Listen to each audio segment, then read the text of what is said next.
ముందు రైతులకు రుణమాఫీ చేస్తామని దేవుళ్లపై ఒట్లు పెట్టే ముఖ్యమంత్రి రేవంత్ రెడ్డి అమలు చేయమంటే పిల్లిగంతులు వేస్తూ దిక్కులు చూస్తున్నారు తప్ప చప్పుడు చేయడం లేదని మల్కాజ్గిరి ఎంపీ ఈటెల రాజేందర్ అన్నారు. ఆదివారం నాంపల్లిలోని బీజేపీ రాష్ట్ర కార్యాలయంలో మాట్లాడిన ఆయన రేవంత్ రెడ్డితో సహా సోనియా గాంధీ, రాహుల్ గాంధీ, ప్రియాంక గాంధీ, ఖర్గే 6 గ్యారెంటీలు ఇచ్చారని, ఇంకా ఒక అడుగు కూడా ముందుకు వేసి రుణాలు లేని రైతులు వెంటనే బ్యాంకుకు వెళ్లి రుణం తీసుకోవాలని, ప్రభుత్వం రాగానే రుణమాఫీ చేస్తానని చెప్పారన్నారు.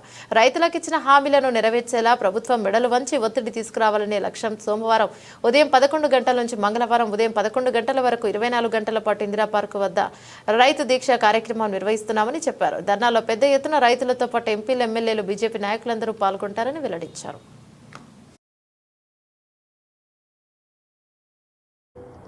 ప్రియాంక గాంధీ గారి సమక్షంలో, వాళ్ళ ఖర్గే గారి సమక్షంలో 6 గ్యారెంటీల పేరిట ప్రజల ముందుకు హామీలు ఇచ్చింది.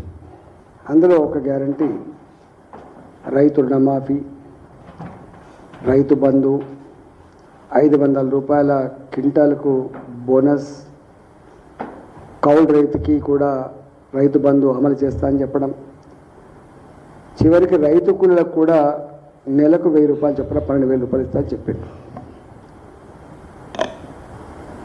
ఇంకా ఒక అడుగు ముందుకేసి ఎవరైనా లోన్ లేని వాళ్ళు ఉంటే వెంటనే బ్యాంకుకు పోండి, రుణం తీసుకోండి, మన ప్రభుత్వం వస్తుంది, వెంటనే తెల్లారే సంతకం పెడితే మీకు రుణమాఫీ అవుతుందని చెప్పండి.